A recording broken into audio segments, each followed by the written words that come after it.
Assalamualaikum warahmatullahi wabarakatuh. Waalaikumsalam warahmatullahi wabarakatuh. Selamat siang semuanya. Ya, kayaknya ini baru pertama kali ketemu saya di kelas ya. Mohon maaf minggu kemarin harusnya saya diisi sama Uniken ya. Ini kemarin saya pas ada agenda lain. Oke, baik. Gimana kemarin diskusinya? Sudah ya, kemarin diskusi juga ya, saya berikan ya, terkait range of pharmacist job gitu ya, seperti itu. Baik, kita lanjutkan topik hari ini. Kita akan membahas terkait dengan perilaku penggunaan obat ya. Jadi mungkin kemarin sudah disampaikan juga oleh Bu Niken bahwa ilmu sosial perilaku farmasi itu merupakan ya semacam hybrid ya. Adik-adik pasti sudah tahu kenapa harus belajar ilmu sosial gitu ya. Cuma nanti di dalam mata kuliah ini adik-adik akan banyak belajar terkait dengan konsep-konsep ataupun teori di dalam ilmu sosial gitu ya, dan bagaimana itu nanti akan diaplikasikan di dalam kefarmasian ya, di dalam penggunaan obat untuk pasien gitu nggih. Jadi ini terkait dengan perilaku penggunaan obat. Ini kemarin sepertinya sudah didiskusikan juga ya. Ya, jadi ya banyak sekali hal-hal ataupun perilaku-perilaku yang mungkin berbeda dengan sesuatu yang kita bayangkan gitu ya di dalam masyarakat menggunakan obatnya gitu nih, seperti itu, sehingga memang perlu untuk kita pelajari gitu ya, kenapa mereka menggunakan obatnya tidak sesuai dengan anjuran gitu ya. Ada yang pernah ini misalnya di keluarga gitu, ada yang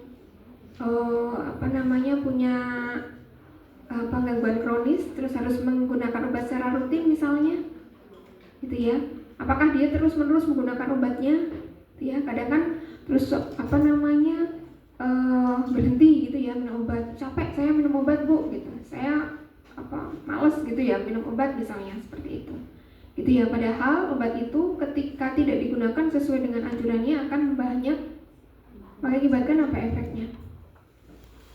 Terapi outcome-nya tidak tercapai, ya kan? Seperti itu. Seperti misalnya mungkin contohnya yang paling mudah kita temui, misalnya penggunaan antibiotik. Ya, penggunaan antibiotik itu harusnya gimana adik-adik? Ya, sampai dihabiskan gitu ya. Jadi walaupun gejalanya sudah berkurang, sudah merasa baikan, sudah merasa sembuh, sudah tidak demam, tapi ketika kur terapinya itu tidak selesai, itu tetap harus dilanjutkan, gitu ya, sampai habis. Nah, sehingga kita harus bisa memberikan informasi kepada pasiennya, ya kan? Karena seringkali pasien merasa kan udah minum obat, udah baikan Bu, ngapain minum obat lagi, gitu kan? Kan saya merasa nggak perlu minum obat itu, gitu kan ya? Nah, makanya kita perlu memberikan penjelasan tuh kenapa kok ini harus sampai habis, gitu ya. Contoh yang mungkin adik-adik bisa banyak temukan gitu ya, yang kasus resistensi antibiotik itu misalnya. Yang mudah sekali, adik-adik sering mendengar penyakit tuberkulosis ya. Itu apa itu? Infeksi juga kan oleh Mycobacterium tuberculosa gitu ya. Seperti itu. Adik-adik tahu gimana pengobatannya? 6 bulan. Pakai obatnya apa? Nggak cukup satu obat, harus kombinasi ya. Ada ethambutol, pyrazinamide, rifampicin gitu ya. Itu harus diminum dalam kombinasi dosis tetap setiap hari selama 6 bulan dengan 4 bulan fase intensif dan 2 bulan fase lanjutan. Gitu kan ya. Nah, itu harus mulai terapi dari awal sampai akhir, harus setiap hari minumnya. Gimana kalau berhenti di tengah jalan? Ya nggak bisa. Ya harus mengulang lagi dari awal.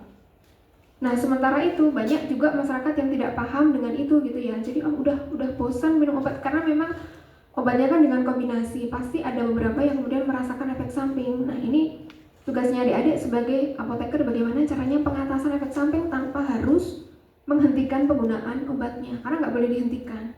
Gitu nih, seperti itu. Jadi ada banyak cara untuk mengurangi efek samping dari penggunaan obat jangka panjang kan, seperti itu. Sehingga sekarang ada banyak muncul kasus mungkin pernah mendengar MDR, multi drug resistance tuberculosis, bahkan sampai XDR ya, extended drug resistance jadi udah benar-benar resisten. Nah, itu perlu ditambahin lagi, jadi obatnya tidak cukup misalnya tadinya 3 gitu ya, tambahin lagi gitu, harus pakai injeksi juga, pakai injeksi streptomycin misalnya seperti itu gitu.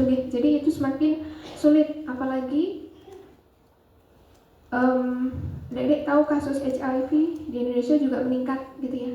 Orang-orang dengan HIV itu ketahanan tubuhnya akan menurun. Di lingkungan sekitar kita bakteri tuberkulosis, Mycobacterium tuberculosis itu ada, sehingga kemudian banyak muncul co-infection antara tuberkulosis, TB, HIV gitu ya. Tuberkulosis dengan HIV itu udah lebih kompleks lagi nanti penanganannya. Itu treatmentnya juga seperti itu gitu ya.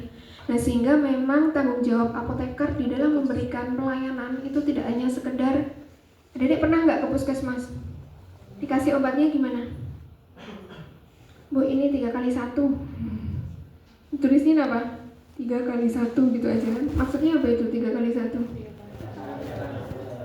3x1 sama dengan 3 gitu. Sama nggak 1x3? Beda ya kan? 3 kali sehari itu maksudnya apa? Tiap 8 jam. Nah, 3 kali dalam 1 hari itu maksudnya apa? Ya, itu ya. Jadi adik-adik harus mulai, karena apa? Apa sih maksudnya obat itu harus minum 3 kali sehari? Nanti ada profil farmakokinetik, udah belajar belum? Profil farmakokinetik belum ya? Jadi obat itu kenapa ada yang 2 kali, ada yang 1 kali, ada yang 3 kali gitu ya? Karena dia akan mencapai kadar puncak gitu ya. Kemudian kan dia akan menurun ya. Ada metabolisme seperti itu. Nah, rentang waktu itu tadi, profil itu tadi yang menentukan dia harus 3 kali atau 1 kali sehari gitu ya. Ketika profilnya itu agak landai gitu ya. Jadi pertahanan kadar obat di dalam darah itu agak lama gitu, makanya dia perlu waktu yang lama untuk menambah lagi dosisnya. Ya kan? Tapi kalau 3 kali sehari berarti dia cepat metabolismenya, nanti harus ditambah lagi gitu ya. Seperti itu. Sehingga nanti kadar obat di dalam darahnya cenderung stabil sehingga bisa sesuai dengan outcome yang diinginkan itu ya. Nah, kita kan nanti adik-adik akan belajar banyak terkait dengan hal tersebut, sehingga kalau rentang waktu antar dosis itu tidak sama, bisa jadi sudah belum turun dia udah ditambahin lagi gitu ya. Nanti lama banget dia profilnya akan turun, nggak ada kadar obat di dalam darahnya sangat turun.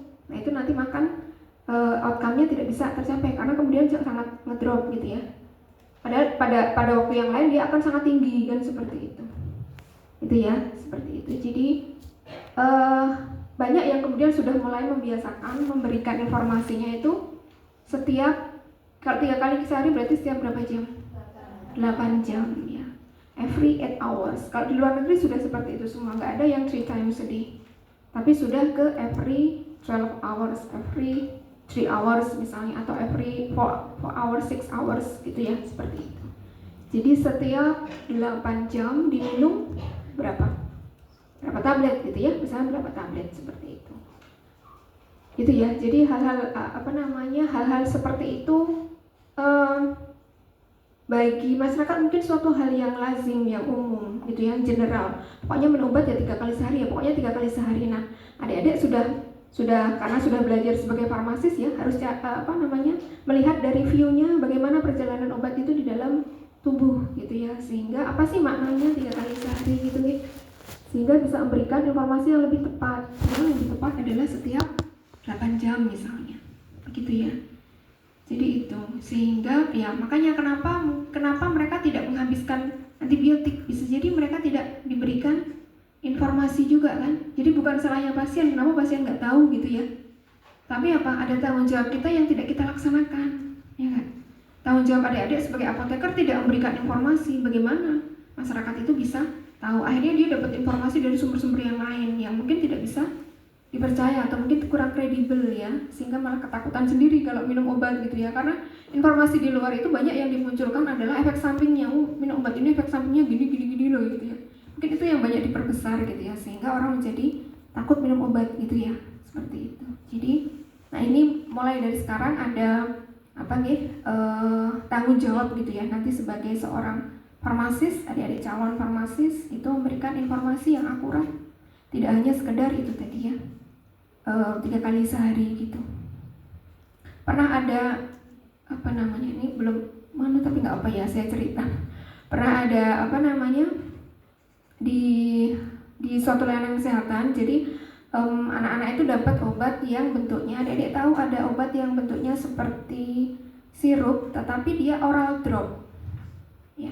Jadi ada penetesnya itu biasanya untuk anak-anak atau bayi, karena kan belum bisa minum yang pakai sendok gitu loh Dek. Jadi pakai macam tetesan gitu, cuman itu diteteskan di mulut gitu ya, seperti itu, bukan di apa namanya, bukan kemudian. Nah dia itu betulan sakit telinga gitu ya, dikasih obat yang memang harus lewat mulut harusnya, cuman karena tidak diberikan informasi, karena sakit telinga dan bentuknya tetes, itu ditetesin di telinga gitu ya, seperti itu.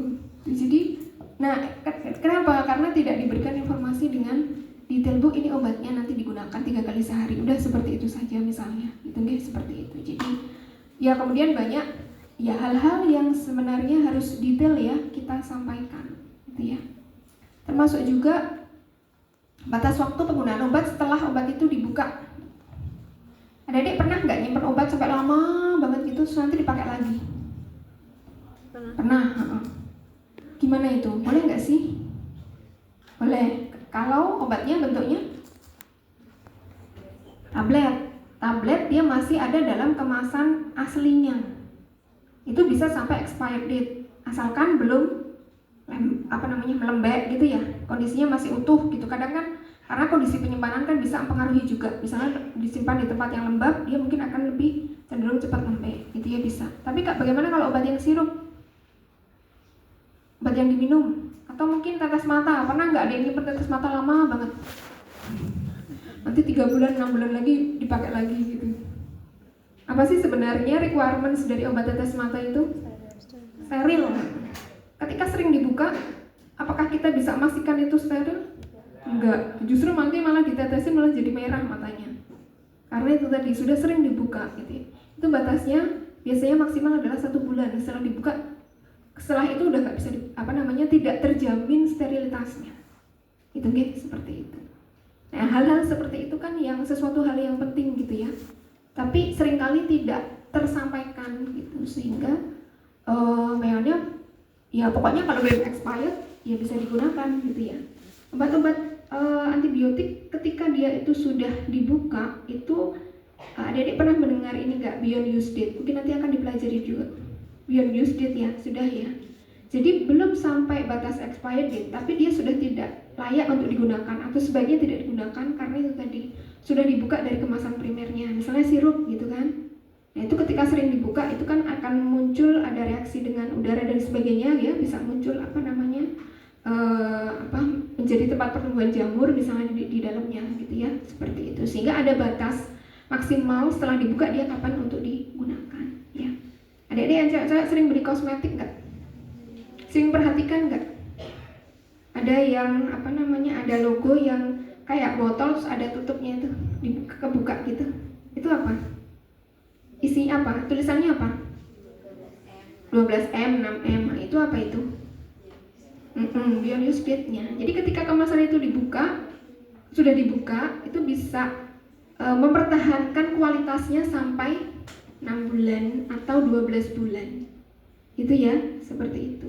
Sering perhatikan nggak? Nah, mulai sekarang mulai perhatikan ya, seperti itu. Jadi adik-adik tahu ketika ini sudah dibuka, ditulisin tanggalnya itu gitu ya, seperti itu.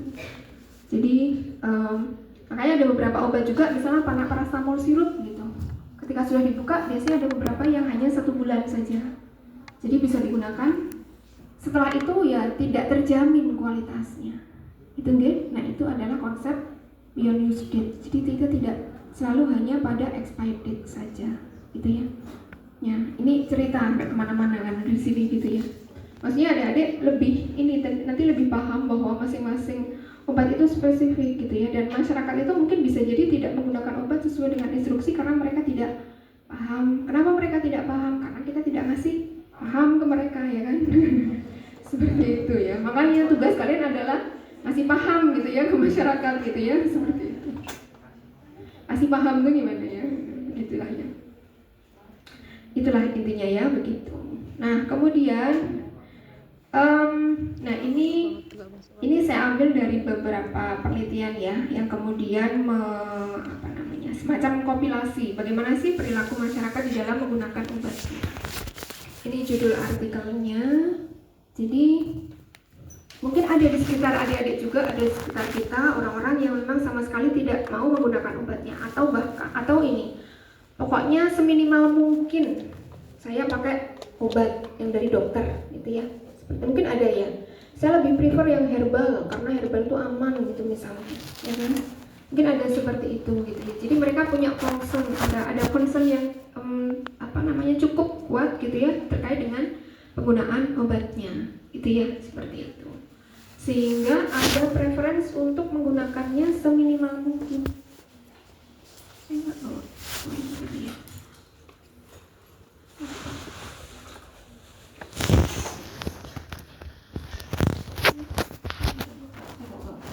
Ya.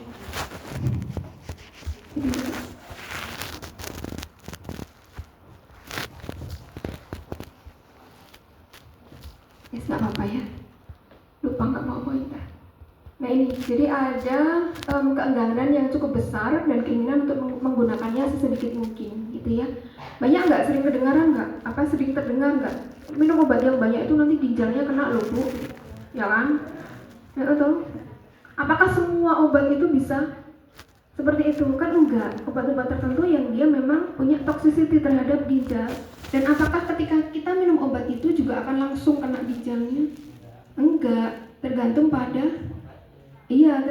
obat dan dosisnya, ya kan? Akan semakin tidak semua obat itu punya nefrotoksisitas gitu ya, seperti itu. Jadi ada suatu pemahaman yang seringkali tidak tidak sepenuhnya benar gitu ya, seperti itu.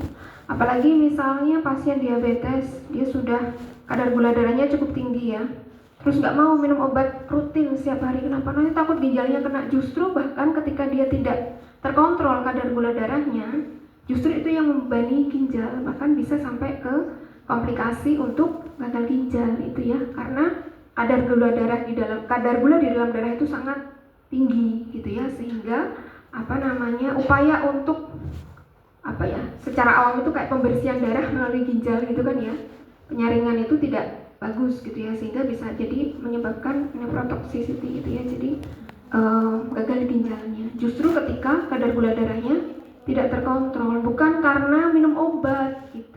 Nah itu seringkali yang kemudian menjadi salah persepsi gitu ya, saya minum obat banyak jadinya gagal ginjal, padahal bisa jadi itu bukan karena dia minum obat yang banyak, tapi memang kadar gula darahnya tidak terkontrol dengan baik gitu guys, seperti itu. Jadi nah ini makanya kita perlu memberikan informasi.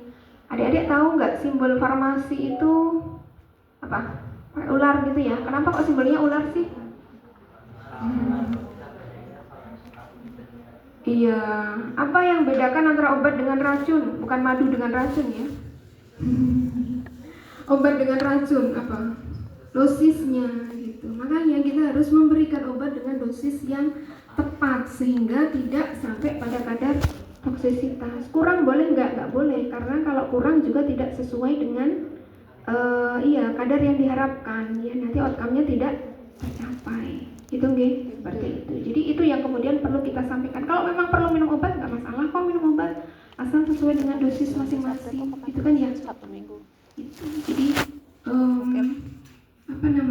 karena banyak kemudian ini ya, ada keengganan yang cukup besar untuk, apalagi di masyarakat kita gitu ya, banyak yang kemudian mencari pengobatan alternatif dan lain-lain gitu ya. Nanti kalau gagal kemana-mana baru ke layanan kesehatan pada kondisi yang sudah sangat parah gitu ya, sehingga ya kalau kondisinya sudah parah akan lebih sulit untuk, maksudnya effortnya akan jauh lebih besar gitu kan ya, daripada ketika memang dia kena ketahuan diagnosisnya di awal gitu nih.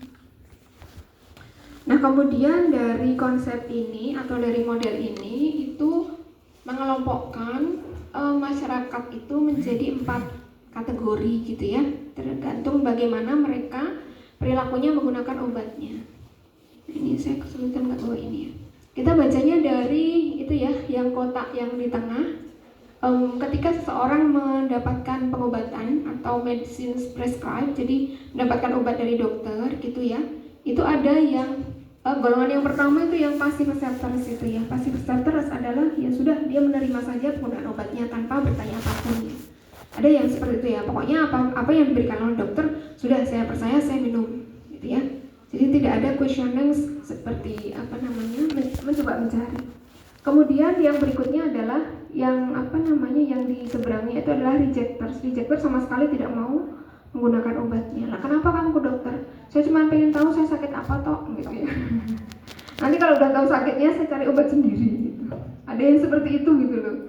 Cari obat sendirinya kemana ya, cari obat herbal lah, cari obat ini dan sebagainya, gitu ya. Walaupun gini, saya tidak kita tidak kemudian tidak menerima dengan obat tradisional, tetapi adik-adik nanti akan belajar juga terkait obat tradisional ya. Tapi obat tradisional apa sih yang bisa kita sarankan kepada pasien? Obat tradisional yang memang sudah punya evidence, ya, ada evidence base-nya, gitu ya, seperti itu. Sehingga evidence itu bisa jadi kan ada yang sudah dikumpulkan dalam suatu materia medika misalnya, gitu ya. Yaitu yang disarankan adalah yang memang punya evidence. Kita sendiri juga meningkatkan upaya untuk penelitian obat tradisional. Adik-adik untuk obat tradisional tahu ya penggolongannya ada berapa kategori? Apa yuk? Pernah memperhatikan nggak? Ada yang sering minum Kiranti nggak? Cewek-cewek nih ayo. Sekarang kalau mengapa coba diperhatikan gitu ya. Itu logonya beda nggak sih sama yang biasa? Ya apa? Di Kiranti itu apa? Obat apa yuk? Obat herbal terstandar. Terus apa lagi ya? Tolak angin itu apa? Sama juga kayaknya ya. Obat herbal terstandar. Kalau bejo itu apa bejo? Coba cari. Nggak biar memperhatikan tadi adik-adik itu tahu gitu bejo apa itu bejo jahe merah itu ya. Saya bukan iklan loh ya. Biar tahu ininya. Jamu, ya kan? Apa bedanya? Bejo sama tolak angin, yang satu kok jamu, yang satu obat herbal terstandar. Kalau jamu apa mas? Ya dia lebih tinggi yang mana? Secara stratifikasi evidence base-nya OHT ya. Jamu itu terbukti secara empirik saja, gitu nggih. Tapi kalau OHT itu nanti ada standarisasi ekstrak, gitu ya. Terus yang paling tinggi apa? Pernah minum Stimuno nggak? Fitofarmaka, ya itu dia sudah melalui uji klinik, jadi setara dengan obat. Karena melalui uji klinik itu apa? Uji coba obat itu ke responden manusia, jadi bukan hewan lagi, gitu ya. Tapi kalau yang uji sebelumnya seperti misalnya pakai mencet dan sebagainya itu bukan uji klinik nih, tapi praklinik ya. Seperti jadi kan urutannya ya, jadi mulai praklinik dulu dengan uji coba hewan gitu ya. Yang pertama dari uji coba yang tidak pakai makhluk hidup dulu gitu ya, ada aktivitasnya enggak gitu ya, ada penanda markernya enggak, kalau adik-adik nanti akan belajar kromatografi dan sebagainya ya. Baru kemudian diujikan ke hewan coba, baru nanti kalau iya akan diujikan ke manusia.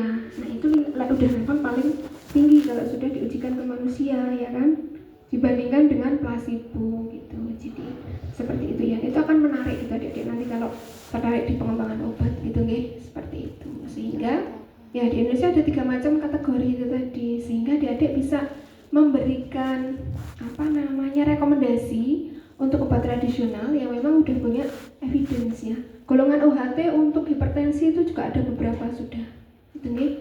Untuk diabetes juga sudah ada, gitu ya. Sehingga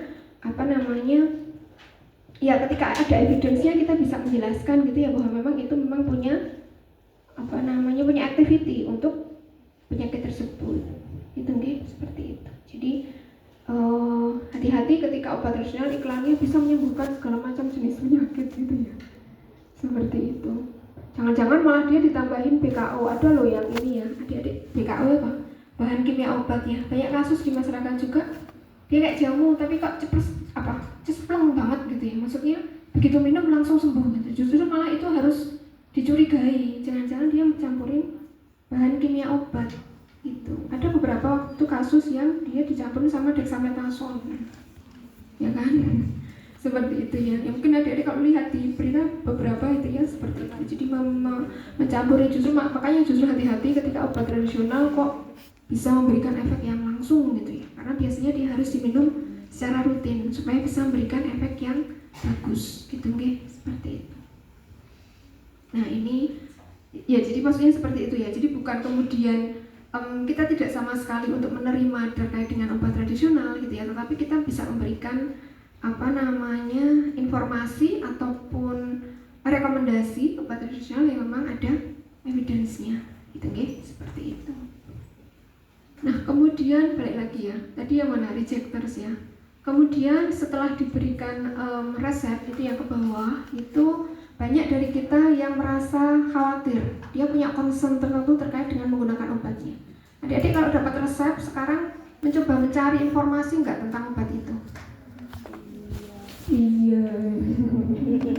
Atau enggak? Kalau enggak berarti yang ini ya, yang pasti reseptor sudah, pokoknya minum aja apapun gitu. Mungkin sekarang sudah mulai ini ya, mulai mencari informasi gitu. Apa sih obatnya? Bener nggak sih obatnya untuk sakit ini? Apa sih efek sampingnya gitu ya? Adik-adik keluarganya tahu kan ya, kalau adik-adik kuliah di farmasi gitu ya. Nanti kalau ketemu pasti ditanyain. Ini aku minum obat ini, kalau sakit ini obatnya apa? Ini aku dapat obat ini, saya dapat obat ini, kayak gimana sih gitu ya. Jadi kayak apa ya, sesuatu hal yang kemudian melekat pada identitas kita gitu ya. Bahwa farmasi itu dikiranya pasti semua tahu tentang obat, tapi harus seperti itu memang ya, pasti akan menjadi jujukan atau saran pertanyaan gitu terkait dengan obatnya. Makanya perlu siap-siap gitu ya, siap-siap terkait itu tadi. Adik-adik mulai mengenal nama-nama obat. Adik-adik dari mana biasanya ingin nggak untuk mengenal banyak nama obat itu? Biasanya nyarinya dari mana referensinya? Halodoc boleh, apalagi Halodoc kan kalau kita sudah ini ya, oh tahu nama obatnya ini, terus kita cari informasinya. Tapi kalau kita nggak tahu nama obatnya apa, mau mencari obatnya itu ada apa aja sih gitu. Kalau Halodoc kan kita langsung nyari search gitu obat ini gitu kan ya nggak sih? Dari mana? Dari Halodoc bisa juga ya? Bisa juga. Saya jarang sih pakai Halodoc seperti itu ya. Di kita sebenarnya di Indonesia itu ada semacam buku itu untuk semacam daftar obat ya. Mungkin pernah lihat belum MIMS? MIMS ya, MIMS gitu ya. ISO gitu ya. Itu kan udah ada daftarnya, jadi adik-adik kan ada list di belakangnya ya, mulai baca-baca, oh ada nama obat ini toh, nanti namanya unik-unik, oh belum pernah dengar sama sekali ada obat ini gitu ya. Jadi familiarisasi dengan nama obat dulu gitu ya, baru nanti setelah itu belajar farmakologi dan lainnya gitu nih, seperti itu. Karena nanti pasti ini ada obat itu juga tidak hanya punya satu nama gitu, kayak paracetamol nama lainnya apa yuk? Kalau Panadol itu nama apanya? Nama brandnya, nama mereknya. Tapi nama lain dari paracetamol, nama generik paracetamol selain paracetamol apa? Acetaminophen. Ya, seperti itu. Jadi ada maksudnya gini, dan banyak yang lain gitu ya, Dek ya. Jadi ada nama sinonim gitu ya untuk obat-obat itu. Gitu nih. Nah ini maksudnya adik-adik masih semester 2 ya, maksudnya saya mengencourage untuk jadi mulai familiar dengan nama obat gitu ya. Jangan hanya paracetamol, CTM, apalagi paracetamol yang sering kedengeran itu ya paracetamol, CTM, amoxicillin gitu ya. Sementara yang lain tuh dokternya banyak sekali gitu ya. Ini tadi sampai mana ceritanya itu ya, jadi banyak yang kemudian dia khawatir, kemudian dia mencari informasi ya, ada proses evaluasi, dia akan mencari informasi, dia akan setelah minum obat, gimana ya rasanya setelah minum obat gitu misalnya gitu ya, apakah merasa membaik atau tidak, oh saya kok habis minum obat malah justru tambah bingung misalnya ya, jadi ada proses evaluasi itu setelah menggunakan obat. Nah setelah proses evaluasi itu akan menjadi kategori yang active acceptors, dia menerima setelah melakukan evaluasi tadi, setelah cari-cari informasi misalnya, oh ternyata emang benar obat ini untuk ini dan memang sesuai gitu ya. Nah, sehingga dia akan menjadi, dia menerima, tetapi ada proses untuk evaluasi dari obat yang didapatkan itu tadi.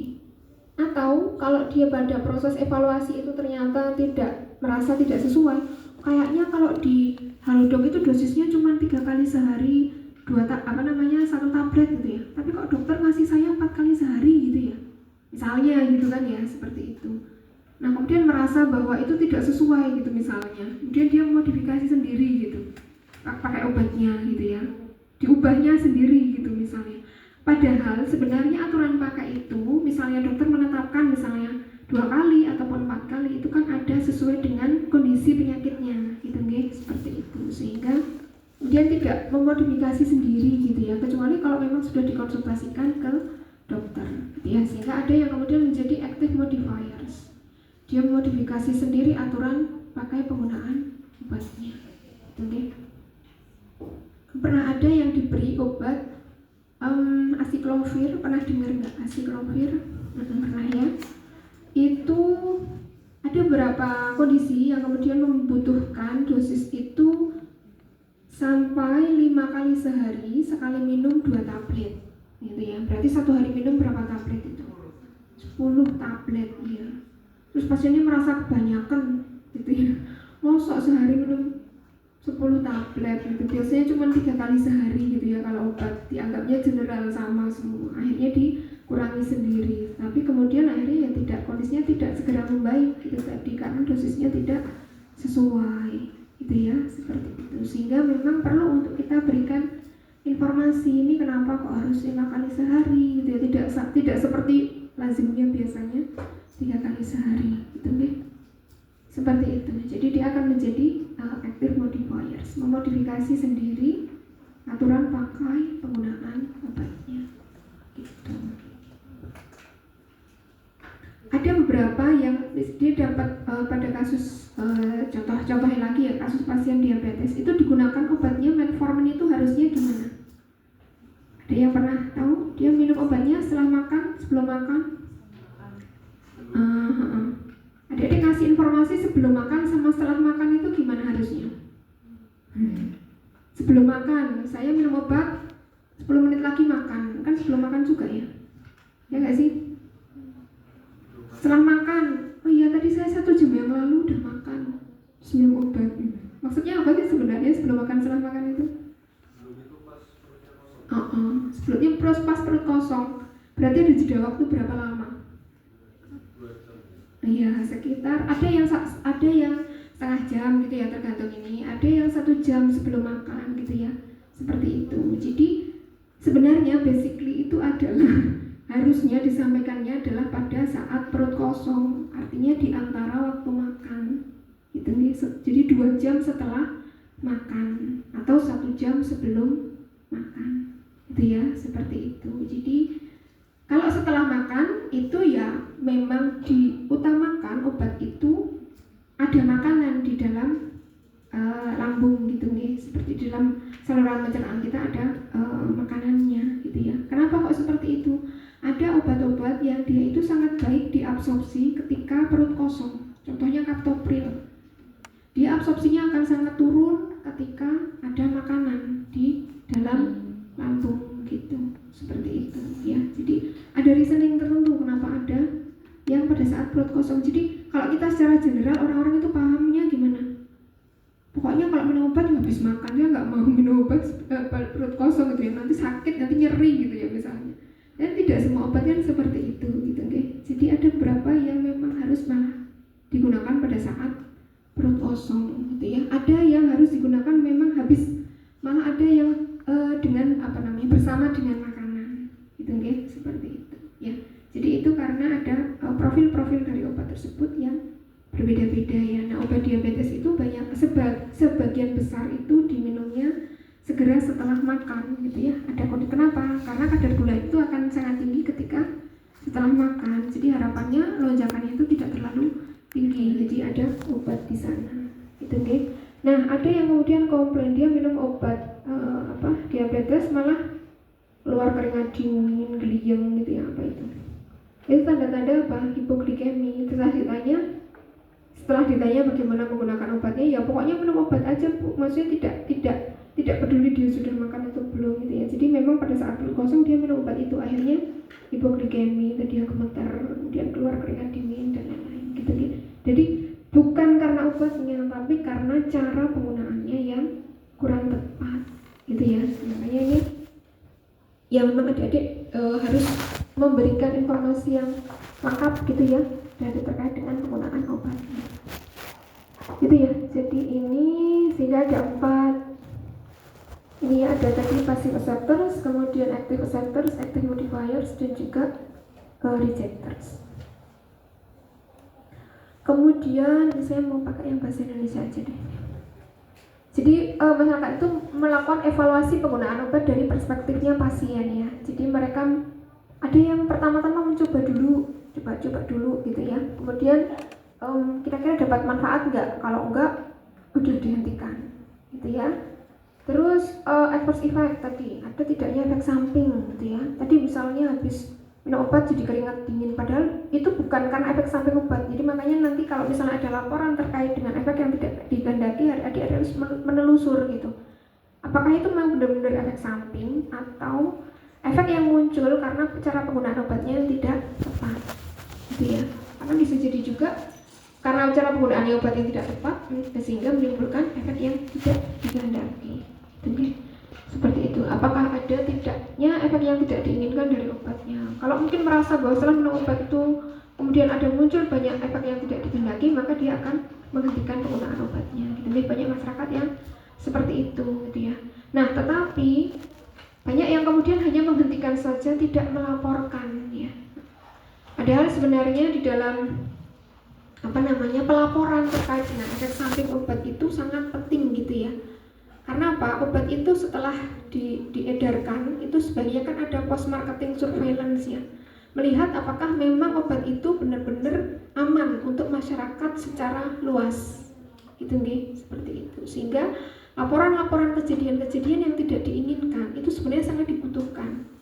Sehingga nanti mungkin ada perbaikan di dalam, misalnya pernah nggak dengar ada obat yang kemudian ditarik dari pasaran, ya kan? Itu kan hal yang tidak diinginkan itu muncul setelah obat itu di-launching. Pada saat penelitian-penelitian sebelumnya kan obat itu pasti akan ada uji klinik juga. Itu belum muncul. Kenapa? Karena uji klinik itu dilakukan pada jumlah pasien yang terbatas kan nggak semua gitu ya. Ada pasien yang terbatas, bisa jadi belum muncul pada saat uji klinik gitu tadi. Kemudian obat ini dinyatakan aman, bermanfaat, kemudian di-launching gitulah ya ke pasaran. Nah, setelah di pasaran perlu ada itu tadi semacam post marketing surveillance lagi untuk memastikan apakah memang obat itu ketika sudah di-launching di pasaran pada populasi secara luas itu memang betul-betul aman. Gitu ya, seperti itu. Jadi makanya ketika ada laporan-laporan efek samping itu sebenarnya itu sangat penting untuk kita kumpulkan, dikompilasi gitu ya. Di layanan kesehatan itu ada sebenarnya form untuk pelaporan efek samping, MESO gitu ya. Kalau di puskesmas itu ada namanya form kuning gitu ya. Nanti laporan efek samping akan diisi oleh nakes ketika ada laporan efek samping, kemudian laporan itu akan dikirimkan ke BPOM. Nah, nanti BPOM yang akan melakukan evaluasi gitu nih, seperti itu. Jadi nah ini dari siklus ini ya, siklus terkait dengan obat gitu. Kemudian evaluasi yang lain itu adalah dari penerimaan tentang sediaan obat gitu. Adik-adik sudah mengenal berapa jenis sediaan obat? Ayo, apa aja? Banyak loh ya. Udah praktikum farmaset ya? Apa aja? Yang paling banyak apa? Tablet. Terus? Kapsul. Terus? Pulveras. Terus itu. Krim. Apa lagi? Suspensi. Emulsi. Supo. Apa lagi? Mixtura. Atau krem. Terus? Asta. Apa lagi? Kapsul, gel. Selain itu apa? Infusa, dekokta, apa lagi? Emulsi. Adik-adik bisa ngasih contoh nggak? Misalnya di pasaran contohnya suspensi itu apa? Amoksisilin yang apa? Ya, amoksisilin kan macam-macam. Kalau disebutkan amoksisilin yang apa sediaannya? Yang kaplet, berarti yang dry sirup gitu ya. Jadi kamu pernah lihat ya amoksisilin yang ada apa namanya di botol, tapi dia masih dalam bentuk kering gitu. Nanti dia akan dikasih airnya kapan? Nanti akan diberikan kepada pasien. Kenapa sih Bu kok nggak sekalian aja dikasih air aja biar gampang? Stabilitas dari obatnya. Ya, stabilitas dari obatnya. Ketika dia sudah dicampur dengan air, itu tahannya berapa lama? Itu nggak akan lama, maksimal 14 hari. Nah itu juga harus disampaikan ya. Jadi maksimal 14 hari setelah dia ditambahin air untuk sediaan dry sirup gitu ya, seperti itu. Jadi hal-hal itu perlu untuk diperhatikan. Contohnya emulsi apa? Sering minum ya Mas ya. Ya itu ya. Terus sediaan obat yang lain lagi, yang selain dari yang ada di praktikum, apalagi kira-kira? Banyak loh ya Mas ya. Aerosol. Aerosol itu nanti akan bentuknya seperti apa kalau yang ada di pasaran? Bentuk obatnya apa? Contohnya apa dik? Inhaler. Inhaler untuk obat asma itu ya. Bisa asma, bisa bronkitis gitu ya, seperti itu. Kenapa sih kok dibentuk sediaan obat inhaler? Kira-kira kenapa? Kok nggak diminum aja? Kan lebih simpel. Nah, biar obatnya langsung masuk ke paru-paru. Bagaimana caranya supaya obat itu bisa langsung masuk ke paru-paru? Dihirup ya. Teknik penggunaannya itu menjadi kunci gitu ya. Kunci supaya obat itu benar-benar bisa masuk ke paru-paru, sehingga kan itu sama-sama dimasukkan lewat mulut toh. Padahal saluran di mulut ini ada dua ya, ada kerongkongan, ada tenggorokan. Gimana caranya supaya obat itu dia masuknya ke tenggorokan bukan kerongkongan? Nah itu tekniknya. Karena kalau tekniknya tidak betul, dia akan masuk aja ke tenggorokan. Jadi kalau pakai inhaler kok rasanya pahit banget, itu malah jadinya berarti tidak terhirup gitu ya. Jadi harus benar-benar dikosongkan dulu paru-parunya, kemudian begitu mencet harus sambil tarik nafas dalam-dalam gitu ya, seperti itu. Nah itu teknik seperti itu yang yang mempengaruhi obatnya benar-benar bisa berfungsi atau tidak ya. Jangan sampai udah beli obat mahal-mahal inhaler sama aja kayak minum obat, karena tidak bisa langsung masuk ke paru-paru gitu ya, seperti itu. Nah ini misalnya hambatannya, misalnya obatnya aturan pakainya sulit, karena tidak semua orang mampu loh seperti itu. Pernah di rumah sakit itu ada apoteker yang dia memberikan itu tadi informasi untuk pakai inhaler, terus pasiennya dicoba gitu, diminta untuk mencoba. Ada yang pasien yang lansia itu ya kesulitan gitu, karena kesulitan untuk semacam kayak koordinasi antara mencet obatnya dengan menghirupnya gitu ya, seperti itu. Jadi itu cara penggunaannya. Dan bentuk sediaan inhaler itu sekarang macam-macam banget gitu ya, dengan teknologi perkembangannya. Tidak hanya inhaler yang bentuknya aerosol, tapi ada dry powder juga dengan micronized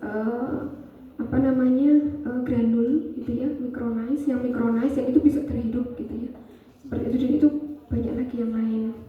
Terus selain itu apa bentuk sediaan yang lain? Adik-adik, yang diinjeksikan banyak ya. Sediaan yang diinjeksikan, ada nggak sediaan yang bisa diinjeksikan sendiri oleh pasien? Ada, insulin ya. Nah gimana caranya supaya pasien bisa menginjeksikan sendiri? Ya kan, tekniknya itu harus diberikan informasi ya kan. Terus selain tekniknya, ada yang pernah komplain, saya tuh udah pakai insulin tapi kok setiap kali pakai itu sakit ya Bu disuntikkan gitu. Kira-kira kenapa? Setelah dicari tahu gitu ya, tekniknya benar dan sebagainya benar, apa jarumnya nggak pernah diganti gitu. Kenapa kok nggak pernah ganti? Lah mahal ya Mbak, satu jarum itu 3.000 kali ya. Kita kan jelas menyalahkan pasien, ya udah sini Mbak saya dikasih uang tak beli jarum lagi kan, seperti itu ya. Jadi ya ada hal-hal yang kemudian menjadi hambatan dari sesuatu yang kemudian kita memberikan informasi gitu ya, harus diganti setiap kali penggunaan. Tetapi kondisi ekonomi bisa jadi tidak kemudian mensupport itu gitu kan. Karena kalau dari BPJS dia hanya support di insulinnya, jarumnya beli sendiri gitu ya, atau diberikan cuma 1 atau 2 saja gitu ya, seperti itu. Jadi itu yang kemudian menjadi beberapa hambatan. Ini tadi ya, aturan pakainya sulit, harganya mahal, bukan harga pennya tapi harga jarumnya gitu ya, seperti itu. Jadi ya ini saya banyak cerita nggak apa-apa ya. Jadi tentang penerimaan sediaan obatnya itu tadi gitu. Ada yang Bu saya udah tahu kok cara pakai insulin gitu, tapi ya mosok saya nyuntik sendiri gitu ya. Kayak kok menyuntik kayak menyakiti diri sendiri gitu ya, seperti itu. Nyuntiknya di mana? Nyuntiknya kan juga nggak boleh di satu tempat terus kan ya, harus berputar di wilayah perut gitu, kemudian bisa di lengan atas, bisa di paha bagian atas juga gitu kan. Yaitu informasi-informasi itu harus diberikan juga kepada pasien. Untuk sediaan yang lain banyak lagi ya Dek ya. Pernah dengar sublingual, bukal gitu ya, ovula, gitu ya. Ovula juga perlu untuk disampaikan cara penggunaannya ya, bagaimana cara penggunaan. Kenapa kok obat dibentuk sediaan ovula misalnya, kenapa kok dibentuk sediaan rektal gitu ya. Apakah obat-obat yang digunakan untuk rektal hanya untuk, biasanya yang kalian kenal apa? Kayak dulu kolak gitu ya misalnya. Apakah hanya untuk mencahar aja? Enggak gitu ya. Ada beberapa obat yang misalnya paracetamol itu ada juga yang dalam bentuk rektal. Misalnya apa? Misalnya pada kondisi yang demam tinggi, terus dia muntah gitu misalnya ya. Kalau diminumin obat malah dia mual muntah, akhirnya nggak bisa minum, ya harus pakai cara yang lain gitu kan. Nah ini acceptability regimen ini bisa jadi menjadi hambatan dalam penggunaan obatnya gitu ya. Kemudian ini evaluasi yang lain, ini tadi saya sampaikan tadi berusaha untuk menghentikan dulu. Kalau saya misalnya dia mendapatkan obat dalam jangka waktu yang panjang gitu ya, kayak misalnya tadi obat diabetes harus setiap hari, terus dia coba-coba dulu gitu. Gimana sih, apa sih rasanya kalau saya berhenti minum obat?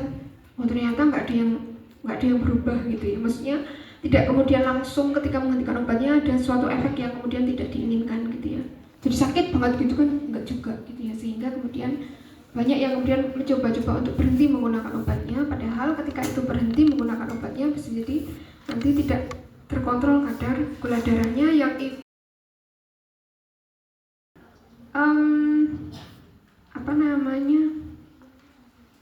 symptoms atau tanda-tanda gejala diabetes yang poliuri gitu ya, polidipsi itu ketika kadar gula darahnya itu sudah sangat tinggi gitu, sehingga kalau tidak terlalu tinggi mungkin tidak akan begitu terasa gitu ya.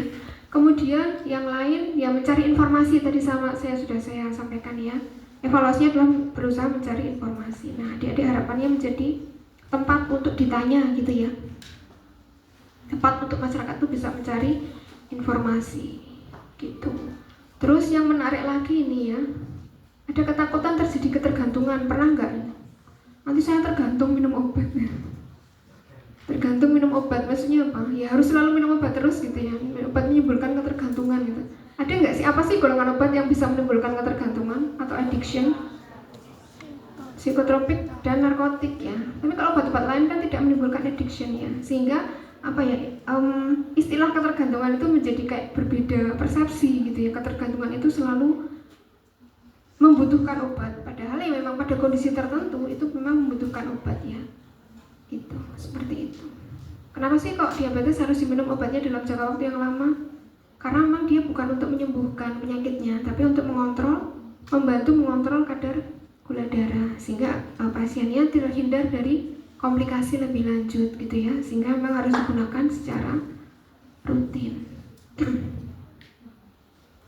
Kemudian ini ya, penggunaan obat itu memberikan identitas pada pasiennya, terutama pada penyakit-penyakit yang misalnya HIV gitu ya, ada stigma tersendiri. Pasien-pasien tuberkulosis gitu juga ya, sehingga orang itu jadi takut ambil obat, maksudnya nggak mau gitu ya ambil obatnya ke layanan kesehatan karena ada stigma yang cukup besar. Kemudian ini adalah alasan-alasan memodifikasi suatu obat tertentu ya, motivasi untuk mengurangi penggunaannya, menurunkan side effect, kemudian for financial reason tadi contohnya, kemudian banyak yang kemudian mereplace atau menggunakan obat alternatif yang lain. Gitu deh. Oke, sampai di sini ada yang mau bertanya. Ini contoh saja, contoh dari hasil penelitian gitu ya, melihat bagaimana masyarakat menggunakan obatnya. Ini pada saat itu fokus pada pasien dengan diabetes gitu ya. Banyak yang ini tadi mencari mencari alternatif pengobatan tradisional gitu ya. Karena apa? Karena alasannya ingin sembuh gitu ya. Adik-adik perlu hati-hati juga ini ya. Apa sih maknanya sembuh bagi masyarakat itu? Kadang ibu semoga lekas sembuh ya gitu. Sembuh itu maknanya apa? Menurut persepsi kita bebas dari penyakit, berarti nggak perlu minum obat lagi gitu kan. Atau kalau masih minum obat itu masih merasa sakit nggak sih, masih merasa punya sakit ya, padahal pada kondisi tertentu itu memang ya seperti tadi contohnya diabetes itu kan memang harus menggunakan obat, tapi bukan berarti ya memang dia punya sakit diabetes, tapi bukan berarti yang kemudian jadi persepsi yang buruk gitu ya. Tapi memang obat itu dibutuhkan bagi pasien untuk mengontrol kadar gula darah. Makanya pasien berusaha untuk mencari kesembuhan. Karena apa? Karena obat itu memang tidak menyembuhkan, ya betul, memang tidak menyembuhkan, tapi dia membantu mengontrol kadar gula darah ya, seperti itu. Jadi makanya tadi mencoba mencari kesembuhan dengan pakai alternatif pengobatan yang lain gitu deh, karena banyak klaim-klaim yang menyembuhkan segala macam penyakit misalnya. Gitu ya. Oke. Ya. Oke, sampai di sini ada yang mau ditanyakan dulu?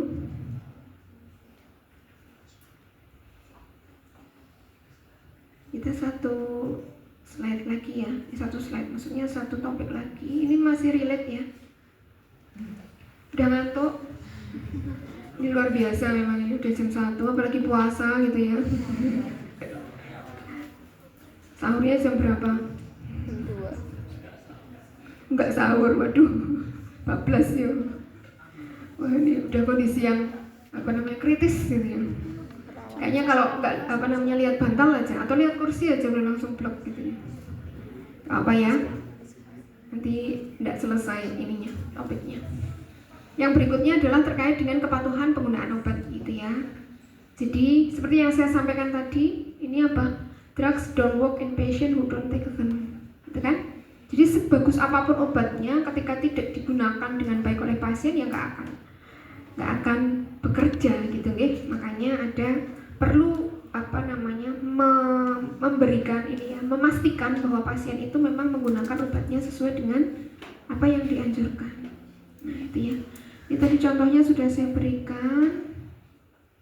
Nah ini banyak sekali evidence bahwa pasien-pasien dengan chronic illness, terutama pasien-pasien dengan penyakit yang kronis itu seperti asma, hipertensi, diabetes, HIV gitu ya, itu punya kesulitan tersendiri untuk patuh penggunaan obatnya secara teratur. Tadi karena merasa bosan, karena merasa kok saya harus selalu minum obat, berarti saya selalu sakit, kenapa saya nggak bisa sembuh, misalnya kayak gitu ya. Sehingga kemudian berusaha untuk menghentikan penggunaan obatnya itu tadi. Nah sehingga apa impactnya kemudian? Ya tidak tercapai ya tujuan terapinya, gitu nggih. Nah ini impactnya dari medication non-adherence, drug related problems tentu saja. Ya, jadi ada masalah yang terkait dengan obat karena dosisnya kurang gitu ya, karena dihentikan penggunaannya, jadi outcome terapinya tidak tercapai. Kemudian menjadi inefektif drug terapi, kemudian penurunan outcome, penurunan quality of life. Terus kenapa bisa meningkatkan healthcare cost kira-kira? Kenapa kemudian biaya pengobatannya menjadi lebih tinggi? Karena ketidakpatuhan penggunaan obatnya. Ya, karena ada komplikasi berikutnya misalnya ya, sehingga membutuhkan pengobatan yang lebih lagi. Adik-adik pernah bayangkan nggak misalnya, kita pernah ketemu sama pasien diabetes, karena kita banyak penelitian sama pasien diabetes itu. Jadi di rumahnya itu banyak sekali obat sisa, karena nggak diminum, ya kan? Padahal obat itu kalau adik-adik nanti ada yang ingin bekerja di industri, bagaimana pembuatannya? Sangat ketat gitu ya, harus pakai standar CPOB, pasti pakai ini kan, pakai biaya kan ya untuk biaya produksi dan sebagainya itu. Ketika itu tidak digunakan dan kemudian dibuang gimana? Kan waste of resources ya. Jadi kayak sia-sia aja gitu ya. Pemerintah udah beli obat yang banyak, diberikan kepada masyarakat, terus obatnya tidak digunakan. Apalagi dengan era BPJS seperti ini gitu ya. Adik-adik punya BPJS nggak? Punya ya. Ada premi yang bayar setiap bulan, ya kan? Padahal kita belum sakit nih. Berarti baik uang itu kita digunakan untuk apa? Untuk bayarin orang yang lain yang sakit gitu ya, seperti itu. Jadi makanya harapannya dengan adanya BPJS itu mencegah sebenarnya ya, fokusnya adalah mencegah. Kenapa?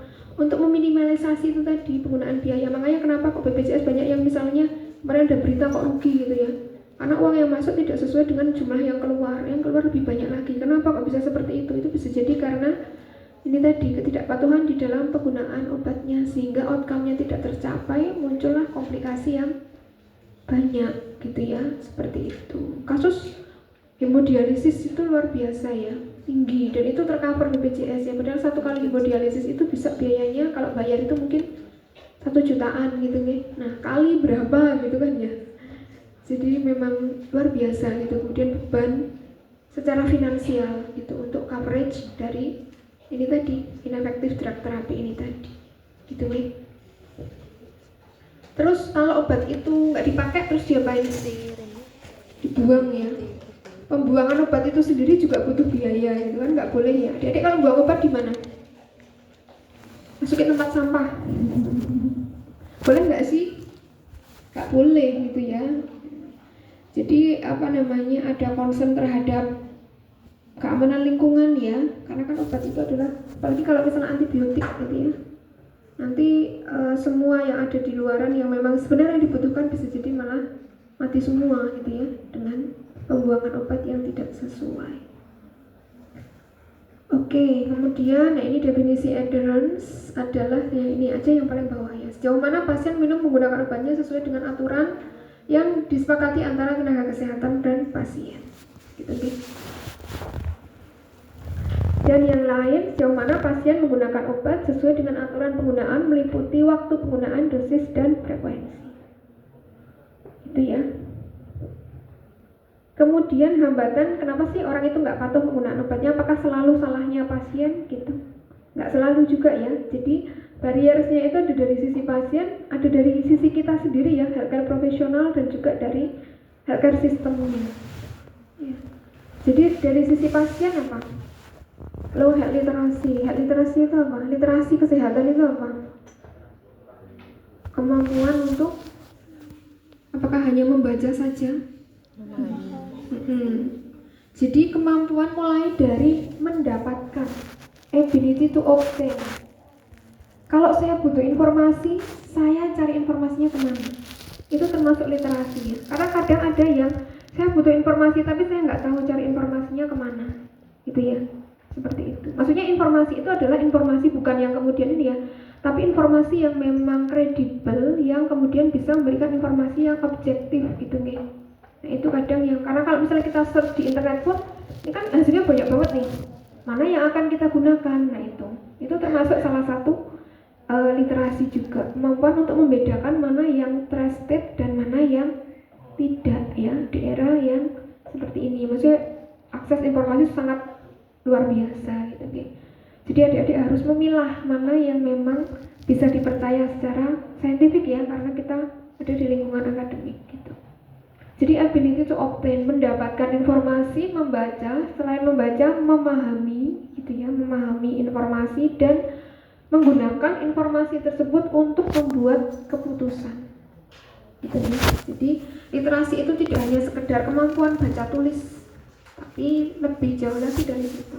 Ya. Kemampuan untuk mendapatkan informasi, kemampuan untuk membaca, memahami, dan menggunakan informasi itu untuk mengambil keputusan. Adik-adik kalau habis dapat informasi kan terus harus mengambil keputusan kan. Saya jadi minum enggak gitu. Saya jadi pakai yang ini enggak. Saya mau jadi beli kosmetik yang mana gitu. Ambilnya berdapat dari mana? Informasi tadi ya, dari influencer, dari macam-macam gitu kan. Nah itu kemudian kan harus mengambil keputusan. Nah itu termasuk health literasi. Berarti informasinya harus objektif gitu ya. Kemampuan untuk memilah dari sekian banyak informasi yang ada yang mana yang kredibel dan bisa dipercaya. Kemudian rendahnya pemahaman terkait dengan obat dan penyakit gitu nih. Sehingga memang kadang seringkali diperlukan untuk memberikan informasi. Adik-adik pernah nggak bayangin dapat obat beberapa misalnya dari layanan kesehatan itu, terus ada etiketnya ya, terus ada obatnya, terus kalau adik-adik keluarkan obatnya, dikembalikan lagi ke wadahnya enggak? Karena etiketnya kan ada di wadahnya ya kan. Pernah ada suatu kasus pasien itu bawa obat banyak banget ke puskesmas, terus dia bingung, Mbak ini saya tuh bingung obatnya karena udah dikasih gitu ya, terus diminum, terus dia lupa mau mengembalikan ke wadah yang mana, karena kan masing-masing wadah kan punya identitasnya ya. Ini ada yang 3 kali sehari, ada yang 2 kali sehari, ada yang 1 kali sehari. Akhirnya dia bingung yang mana yang harus 1 kali sehari, yang mana harus 2 kali sehari, karena ketika dikeluarkan semua kan dia lupa nanti tadi mau masukin ke yang mana gitu ya. Nah makanya adik-adik kalau di sini diajarin nggak buat etiket, sudah buat etiket ya, harus ada apanya? Nama apa? Nama pasien iya jelas. Untuk menghindari itu tadi nama apa? Nama obat. Memang kita perlu memberikan informasi kepada pasien. Nggak masalah mereka nggak paham dengan obat. Ketika kita berikan informasi itu harus, maksudnya sedikit-sedikit mereka pasti akan paham gitu ya. Untuk apa? Di etiket ada namanya, harus ada metformin, glibenclamid, harus ada apa, sehingga kan nanti di obatnya kan ada tulisannya juga. Nah itu bisa diberikan informasi. Ini adalah wadah ini adalah untuk obat yang ini gitu ya, untuk yang metformin, untuk yang glibenclamid itu tadi, sehingga nanti dia tidak salah di dalam menggunakan obatnya. Nah itu part of kita memberikan edukasi kepada pasien ya dari etiket itu tadi. Ya, kita tidak memaksakan mereka untuk hafal semua nama obat, enggak. Tapi memang harus bisa menandai obat ini yang mana, obat ini untuk apa. Jadi kalau dia tahu, dia pasti akan aware dengan apa yang dia minum gitu nggih, seperti itu.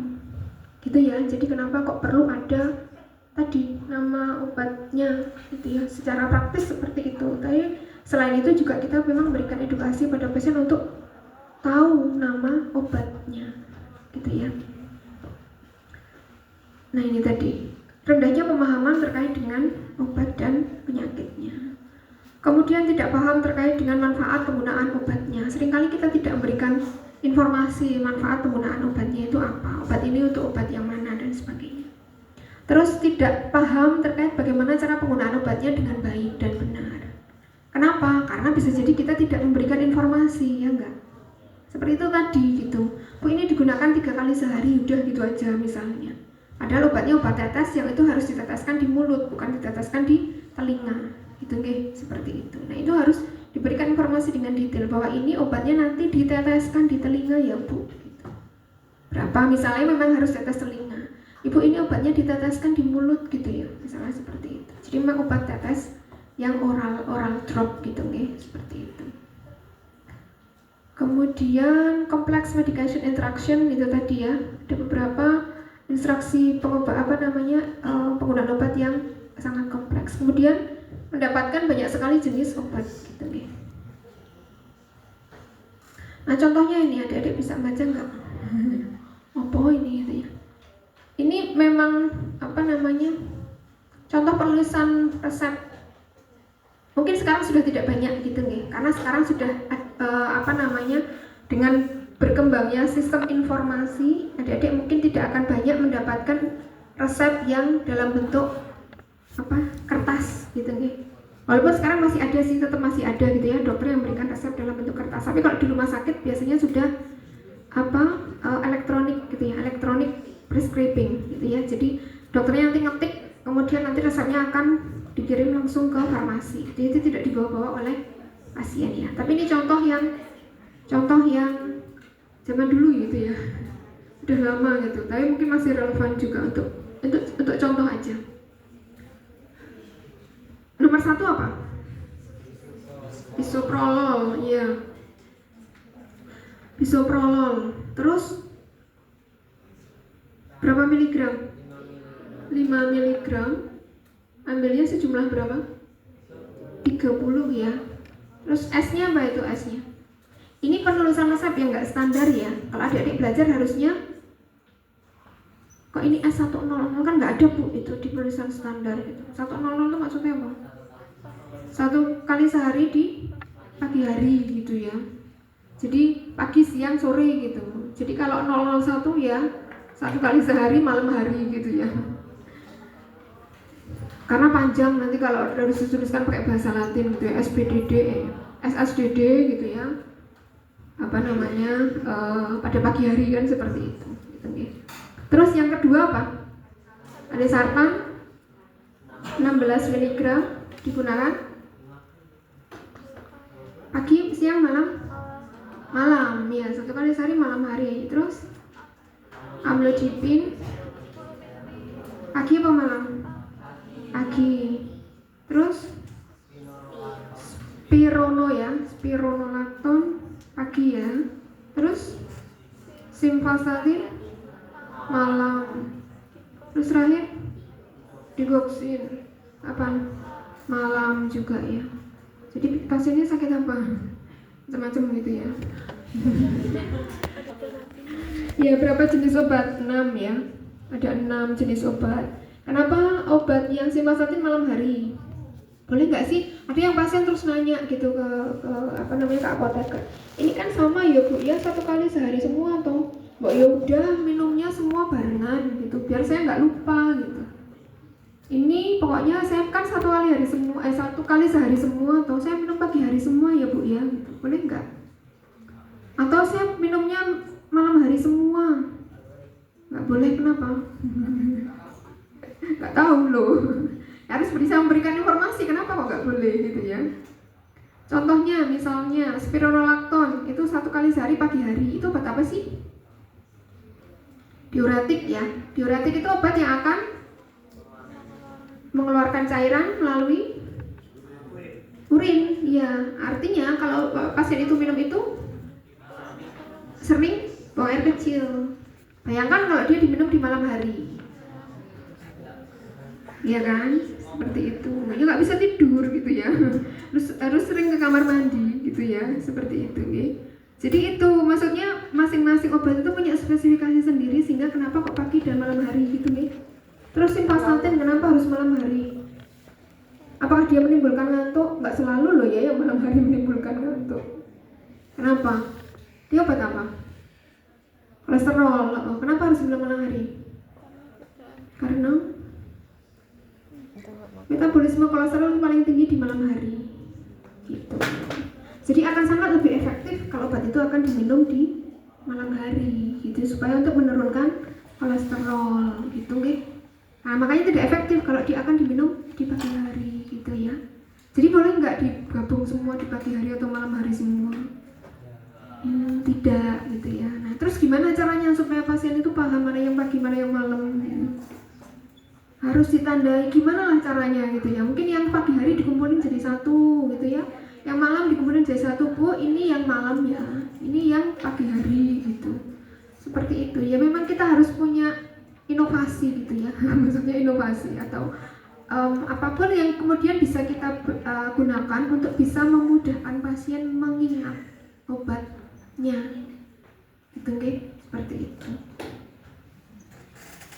Jadi itu ya, maksudnya masing-masing obat itu punya reasoning tertentu kenapa harus penggunaannya seperti itu gitu ya, dan itu perlu kita sampaikan kepada pasien sehingga mereka paham. Sehingga kalau mereka paham, mereka nggak akan kemudian itu tadi, oh iya benar kalau misalnya saya minum ini malam nanti saya nggak bisa tidur gitu kan, seperti itu. Jadi harus diberikan informasi kenapa harus diminum di pagi hari gitu nggih. Jadi memang benar-benar tanggung jawab apoteker untuk memberikan informasi yang lengkap kepada pasien.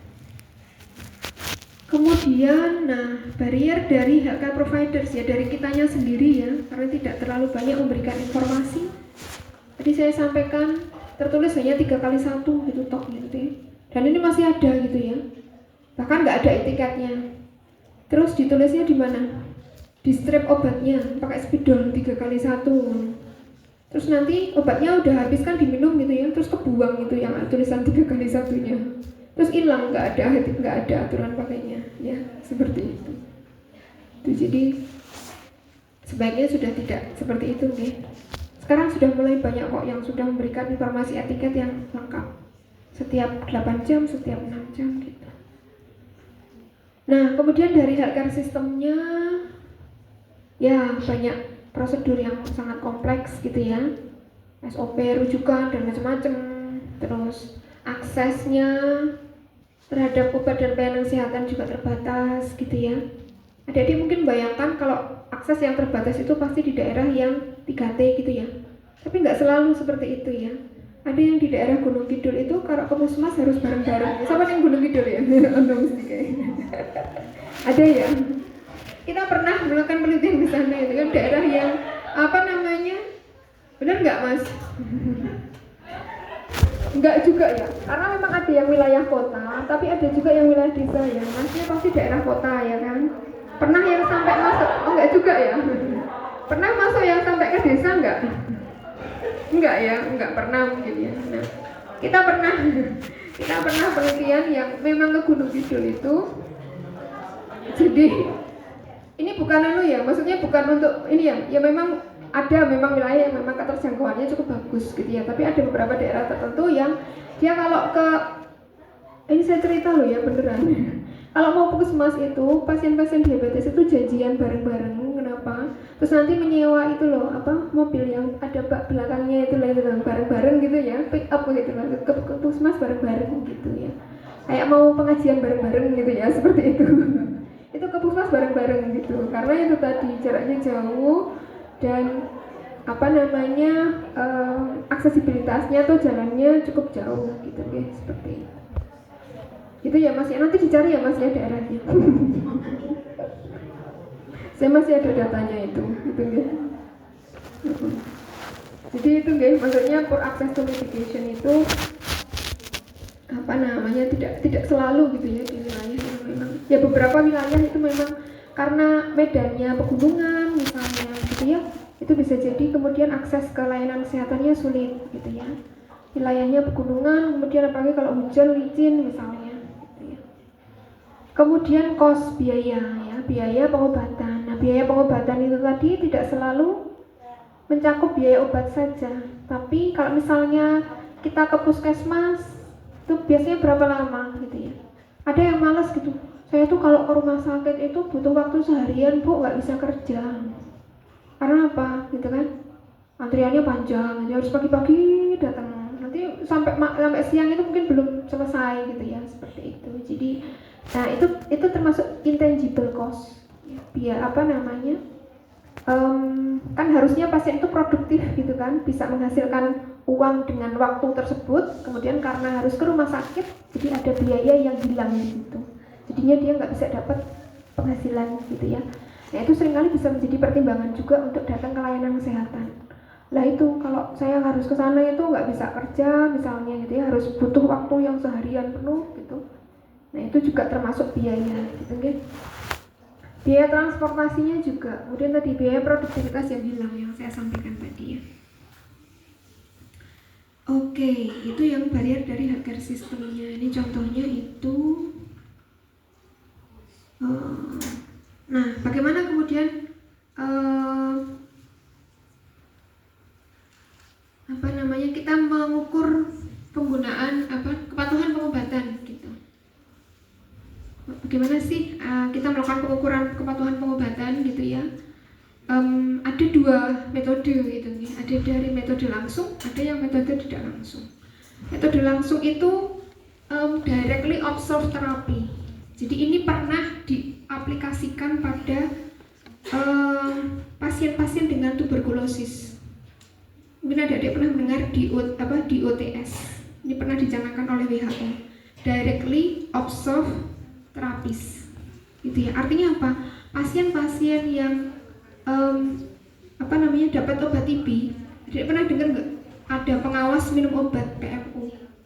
Jadi nanti ada anggota keluarganya yang menjadi PMO itu tadi. Jadi dia benar-benar harus mengawasi pasien itu sampai benar-benar minum, dilihat gitu ya, seperti itu. Jadi supaya apa? Memastikan bahwa memang dia menggunakan obatnya setiap hari. Karena apa? Kalau dia menggunakannya sendiri kan bisa jadi dia melaporkan saya udah minum kok, padahal obatnya dibuang misalnya. Itu seperti itu. Jadi ini adalah metode yang langsung gitu ya. Kemudian melakukan pengukuran kadar obat di dalam darah. Tapi ini biasanya dilakukan di rumah sakit aja. Pada kasus-kasus pasien rawat inap yang perlu dilakukan pengukuran kadar obat di dalam darah. Gitu. Kemudian metode tidak langsung ya pakai kuesioner. Mungkin ada beberapa kuesioner yang bisa digunakan untuk jadi pasien melaporkan secara mandiri gitu ya bagaimana dia menggunakan obatnya. Ada pill count menghitung obat sisa gitu ya. Bukan pilkada gitu ya. Tapi pill count lebih kepada penghitungan jumlah obat yang memang dipunyai oleh pasien.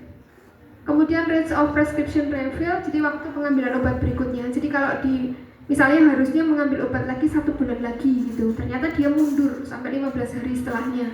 Nah itu berarti ada indikasi ketidakpatuhan penggunaan obatnya.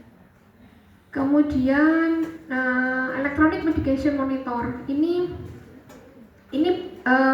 contohnya ada yang dibuat memang belum ada di Indonesia nih, dibuat di luar negeri. Jadi pasien itu dapat wadah yang itu ada semacam chipsnya gitu ya, sehingga ketika dia buka wadah obatnya itu akan mengirimkan data informasi ke layanan kesehatan bahwa pasien itu udah buka obatnya gitu ya. Jadi itu sophisticated technology gitu ya sekarang itu seperti itu. Teknologi ya. Ya. Itu kayak anak saya aja ngomongnya gitu. Teknologi ya.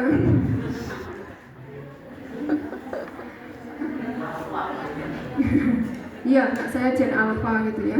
Jadi ngomongnya udah skibidi gitu ya. Loh, kalau kalian ngomong itu saya tahu loh ya. Bukan karena saya ini, tapi anak saya ngomongnya gitu. Gitu ya. Jadi kalau kalian menyeletuk apa gitu saya paham gitu ya. Seperti itu gitu ya.